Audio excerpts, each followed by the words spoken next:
Willow Creek Springs presents Healthy Living with your host, Joe Grumbine. Was even happening. Like when you go in thinking you'll be in and out, maybe a couple hours and then, it turns to this. But, I just kept in my head, no weapon formed against me is going to prosper. Right. Yeah. Good. I knew that when I saw the CPS worker, first of all, they would intimidate most people. But I saw weakness and I wasn't going to allow them to tell me what to do with my son. And I just kept fighting and fighting because he needed to go home and he needed to rest. That's really what he needed. Yep. So, let's just fast forward to 5 a.m. when he finally gets his stitches. Jeez. So now we're 12 hours into it. Yes. It's already started to 14 hours. Yeah. Wow. Yes. And then, of course he had to be sedated for the stitches, which the first hospital kept saying like, okay, we're going to order the sedation and get him stitched. But that was all a lie. Yeah. They weren't going to order anything or, they had no intention to care for him at all. And that's one of the things that gets me to the core of my being. People think, when I talk, a lot of times people think, well, you're a little out there, dude, because you just, you think people are, don't have your best interests in mind. You don't trust the system. It's like, well, you haven't looked under the hood of the system.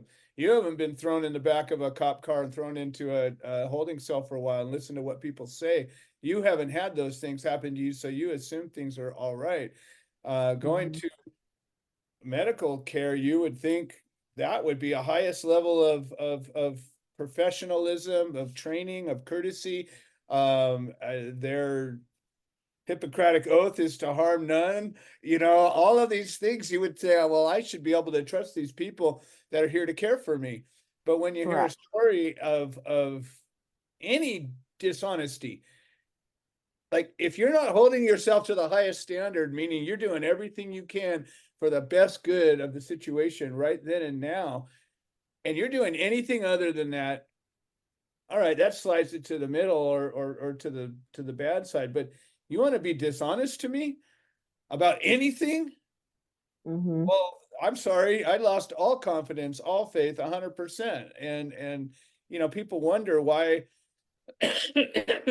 why cops and CPS get a bad rap. And right. I think we're witnessing, it only takes one good person to be harmed and all of a sudden they screwed up. Right. And now I knew. So definitely after, I had called a few friends, needed to be prayed for. I just, needed that extra encouragement. And, they had already done an optical exam on him, which all came back normal. And then of course, now all the extra treatment comes, right? Drawing his blood. Right. Now a full body x-ray. Everything's coming back normal. Said you didn't want. Correct. So everything they're doing is against your wishes and they're going to bill you for it. Correct. And now it comes down to the MRI. They were pushing an MRI so bad. And I was like, he does not need an MRI. He's already had a CT scan. It came back normal and fine. He is. For a little kid to go into that loud machine where you're not able to move, that's got to be terrifying. And just those sounds, I've never been in one, but I've heard the machine from the outside of the room, and my God, I it's claustrophobic, it's scary as hell, and he doesn't understand what's happening. No, so this, for him to go into the MRI, he was going to have to be put to sleep. Right. And what the neurosurgeons actually said, this, I'm jumping forward to the end here, but he said possibly intubated as well. Jeez. Right. That's one of the most painful, just uncomfortable situations. Even when you know what's happening, you don't want it. But when Correct. you don't know what the hell's happening, I couldn't even imagine what would go through that kid's experience. The trauma of that would be worse than the trauma of the injury and everything else put together. Correct. Yes. So I was fighting my hardest because I'm like, everything has come back that he's fine, nothing is wrong besides his face. Like, yes, it looks bad, but he's fine. You know, he's acting normal. He's doing all the normal 2-year-old things.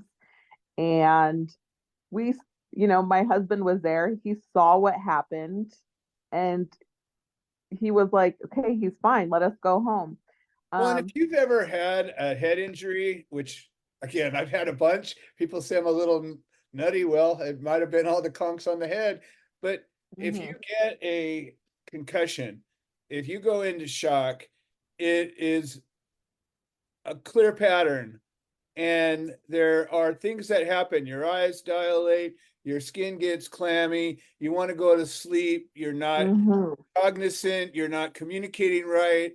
And there's clear signs, and that's what there should be looking for. And if you don't have those things, it's a whole different set of circumstance. Correct. And he wasn't displaying any of those symptoms. No, it doesn't sound like it. No. So I knew I had to fight to like get him out. So my brain was just going, like, what can I do? What can I say? So I came up with the idea. I said, okay, well, oh, sorry, I skipped the whole part. They came back and they said, well, your son is not like at the top of their priority list for the MRI. So it's actually going to be scheduled for tomorrow morning at 7. And I was like, so you guys want us to stay here another night in the hospital? Yeah. Which is, and then that's when I was like, no way are we staying here another night. So I told them, we are not staying here another night. I am taking my son home. We are going home to rest, and I will come back here in the morning for the MRI. And the nurse said, I don't think I would do that because CPS is involved. And I said, okay, well then let's get her on the phone and I'm going to tell her that's what I'm doing. Yeah. So, which is also not how somebody who's guilty of something would act. Right.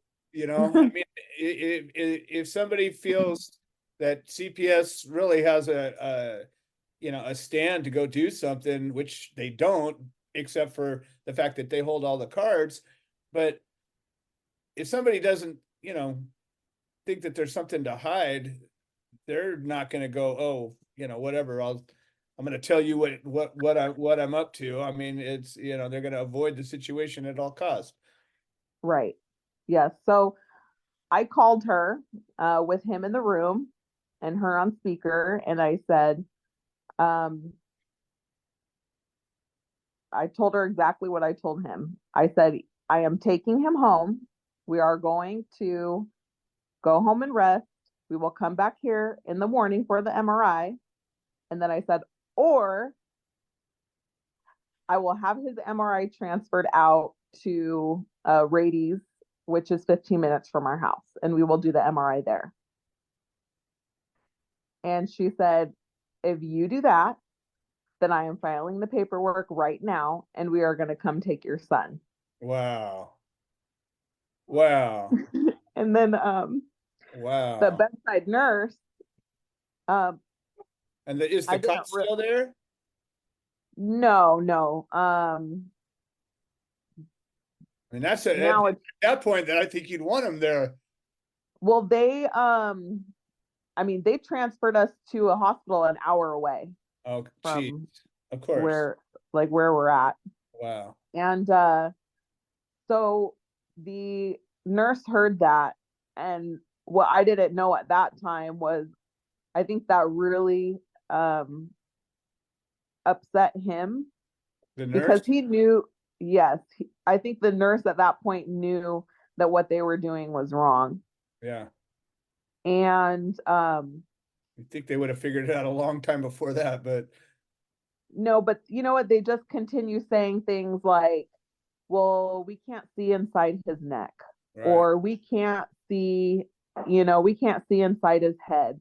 So that's why the MRI is important. I'm like, no, like you could see on the outside that he's fine, Well, and you and know what? I If you came into county hospital with a kid with an injury like that, and it was clear that you were not going to have insurance or be able to pay for it, you think they would have done all that stuff?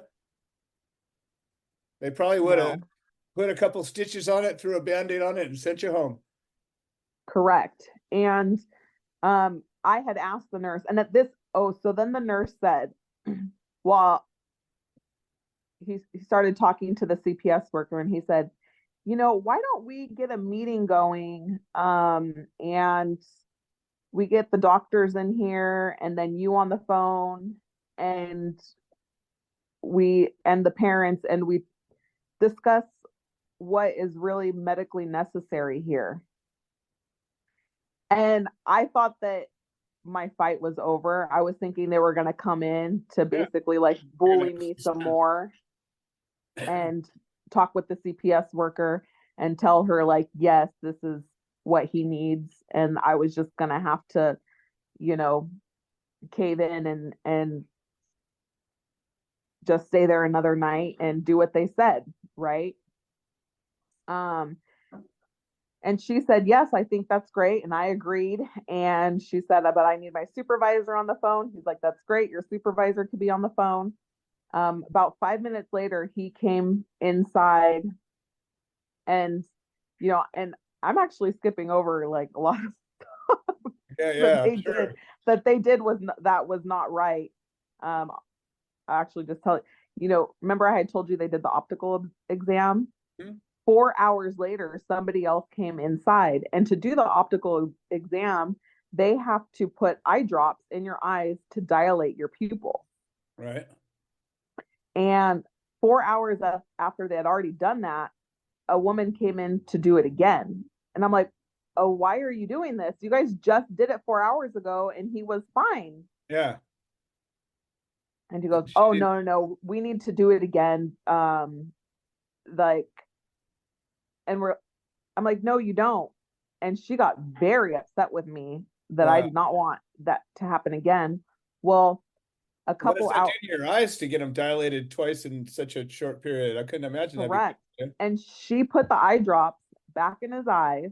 Whoa. An hour later, they came back with another lady to do the eye exam. And they actually stopped because the lady said, this isn't right. Like, I could hurt him. Yeah. Jeez. Oh my God. Yes. Oh my God. And then so okay, fast forward to the meeting.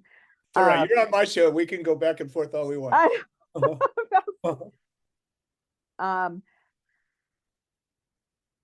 And one question that I kept asking like the nurses and stuff was like, what is it that you see that he's doing that is making this MRI so necessary? Right. What is up here? Yeah. And, and the nurse said, besides we can't see in his brain or in his neck, he looks like a normal 2-year-old boy to me. Right. And I'm like, exactly my point. Yeah. Like, Exactly. So what's up? Yeah. Yes. And then, so in comes the neurosurgeon, 2 of them, the bedside nurse, the social worker, and then they call the CPS worker and they get her supervisor on the phone. Wow. So once that happened, the neurosurgeons finally took off his neck brace. He had a neck brace on the whole entire time. They did an exam on his neck, and they started to state that he was not displaying any kind of pain. He wasn't displaying any kinds of injuries that they could see. And they did look at the CT scan, and according to the CT scan, there was no need for um, any further treatment. Sorry, I forget the word, but they weren't going to need to do the MRI. Right. He said that's when he had said, we don't feel that it's necessary that, he gets sedated and possibly intubated to do this MRI. And then the bedside nurse then looked at me and he said, that means you guys are going home. Wow. Jeez. And if they'd have But said anything else. correct. But what really upsets me is just knowing that I'm definitely not the only person they've ever done this to. Hell no. And most people would not stand up like that. They would feel very, very bullied and scared by CPS. Tell those people we're used to not being told no. I mean, with a reaction like that, that's not something that they're even trained to deal with, obviously, or they would have reacted differently. Correct. And, after this incident, I tried calling a few lawyers just to get their input. Most lawyers are like medical malpractice lawyers. I did find one lawyer that was a medical freedom lawyer, and probably pretty busy. he was pretty busy, but he did say that he is hearing this more and more with the hospital and CPS. Wow. And it's almost like they have a conspiracy together, which let's go down the rabbit hole just a little bit, because the answer to most conspiracy problems is follow the money.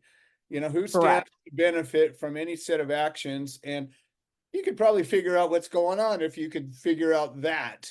And so let's look at the two parties here involved. So you have parent and child, or parents and children, whatever. They have nothing to gain from CPS getting in their life at all. In fact, they have everything to lose. So it would seem that parent and child, or parents and children, probably wouldn't want much to do with CPS or anybody getting in their business. So let's flip it on the other side. You got CPS, this supposedly benevolent entity that's here, not even particularly a government entity. They don't really have government power, but they are funded by the government, and they're like code enforcement, where they get to call in the sheriff to do their dirty work, but they can't really do anything by themselves, but they can set things in motion. And the courts tend to listen to them way more than they tend to listen to the other side, even though the law says it's supposed to be the other way around. It's supposed to be innocent until proven guilty. But if you've ever been to court, as I have, it's not like that at all. In fact, they claim you did something, you might as well have done it, and it's up to you to prove you didn't do it. And so then you go and say, well, who gets paid for what, and how do they get paid? And what have you learned? Because I know a few things about that. Who's getting paid? The hospitals and CPS. Well, yeah, but I mean, where's the motivation? Obviously, the hospital, they have a motivation to move forward every possible procedure because they get paid for it. And in a strange, self-serving way, it also kind of protects them. So if they do everything, they get paid for everything, and it's more likely they're going to find a real problem. And even though probably 70% of it's worth nothing and just scoops money to them, but every now and again they find that thing that they wouldn't have found if they hadn't run the test. So it justifies it. But what does CPS have to gain? I didn't know.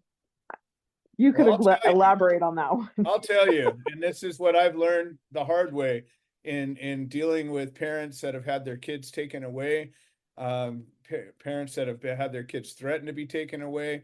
And there's a series of processes, and I'm sure I'm not going to get them all because every CPS is different. But I know this: once they initiate a case, it's the worst thing because now you're in the system, and it makes it easier for. It's just like why I tell people don't take that plea deal, because once you take that plea deal, you're convicted. You're now convicted of a crime, and it's a different status. I've been arrested and locked up a bunch of times, but I don't have a conviction. They look me up. I'm a ghost. There's nothing. And it's because I stood fought. If you get a case dropped on you, it's you don't even have the right to a jury trial. You now had a case. And what it does is it just makes it super easy. Anything else happens, boom, there's a flag that comes up. And it makes it easier for them to come back. The second they come in, it's like the vampire. You let them in once, and now they just come and go as they please, just about.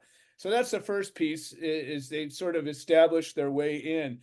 After that, the second that they actually remove a child from a house and put them into temporary care or foster care, they get paid for that. So there's basically what they're doing is saving the kid, and they get them into temporary housing under a foster care system. And somebody gets a bonus for that. They get funding, whether it goes to the general fund or somebody gets it. And then in and out of that system, obviously the foster care system's a gigantic mess. But if a kid gets placed for adoption, there's another series of payments that get made. And so it's literally a self-fulfilling nightmare. This organization that basically has no oversight, and the courts listen to them, the cops listen to them. And there isn't anybody that's job it is to make sure that they're not screwing up, except for internally. And they get paid 2 times down the road to remove a child and then to get that child placed in another family permanently. I don't know. To me, that sounds like a huge conflict of interest. Yes. Yeah, I agree. I'm grateful that, I was able to if I wouldn't have done the things that I did with, just listening to my judgment and knowing that, I knew that I wasn't going to overstep anything, to have my son taken away, of course. Sure. But at the same time, you have to have that little bit of fire inside of you to fight for what you know is right. Right. Right. And, the next morning when we were home and we woke up in bed, I was just so grateful that we were there, because at that moment he could have been put to sleep again and he would have been in the MRI. Exactly. And, and all I could do is just thank God, because I know when you really believe and you have faith, like, then like everything will work for you and not against you, right? But it doesn't seem to happen easy, and it doesn't happen when you want it correct. to. Right. But faith without works is dead. Yep. And so I knew that I had to just keep fighting and working and fighting and working and give up. But I always know that everything that happens to you is for a reason and for you to share your story. So, I really just thank you for letting me, utilize your platform to share that, and, just hopefully encourage more parents to, not be belittled by, the system. And if anything, hopefully just make people aware that, this is happening and it's going on. And, especially as parents, it's important. More and more parents are not wanting medical intervention for their children. Right. And, the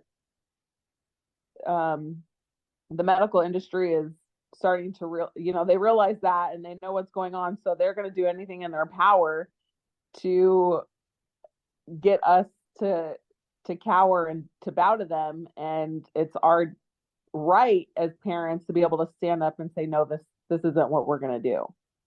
Well, looking back over the last 3 years and going through this whole pandemic and all the things that, the powers that be certainly pushed on all of us and tried to force their will on us. And most people did what they said, and some people didn't. And, we're going to actually next week, we're going to have a guest that was part of the Freedom Convoy up in Canada. And, different people have taken different stands, and it's all the same here, folks. This is all about our personal freedom, our personal liberties. And there are just so many places where the government has no business telling you what you're going to do, whether it means sticking a unknown substance into your arm, or putting a foreign object over your face, or not taking care of your kid the way, I'm pissed off like you are inside of you, just like you are. And you know me, when I get torqued, it's just no good. 90. Right. And I'm just gonna put this out there, but my son, before this, he'd never seen a doctor. He's never had any kinds of vaccinations. He's never even had children's Tylenol, which most people are like, wow, he's never had Tylenol. What happened when he got sick? Yeah, you don't need Tylenol. And even after this incident, when he came home, the only thing that I gave him besides lots of love and snuggles was arnica tablets, and he was just fine. Yeah, there you go. Well, but we're just about out of time, but I want you to be able to, like, if anybody found themselves in a spot, even a little bit similar to your situation, where you feel like you're out of control, like you're in jeopardy of having something really bad happen in your family, what would you say? What would you say to somebody that was in that spot? The first thing I would say is definitely reach out to all your prayer warriors, because that is the one thing that I started doing, because we need that encouragement, and we need that community, and we need that network of support. And number two, definitely continue to know your boundaries, right? And to be very, very in control and level-headed. But one thing that I wish that I did do, and I only did this at the very end, was record everything. Yeah. We have voice recording on our phones. Yes. For a reason. Yes. And you don't have to be recording, recording yourself. Yeah, you're recording yourself, so that you have that. So that would be my biggest piece of advice, is to put that voice recorder on and record everything that they do and say. Yes, indeed. Well, thank you, Shannon, and we're so proud of you. You're standing your ground. This is Ghost Mom here. Oh, thank you. Love you so much, and thank God that we didn't have to go and fight for getting Zavian out. Start a new campaign. No, but thank you, and thank you all for listening in. We appreciate it. No, thank you for having me. I'm gonna tend to kids, and then I'm gonna call to your show so I can listen to the rest. Awesome. All right. Thank you, Shannon. I love you. And love you too. That's it for this one, folks. But as you can see, we've made a better show, and get involved. There's a lot going on. People helping people. We can make this happen. We can make the world a better place. All right. Thank you, folks. We will see you next week.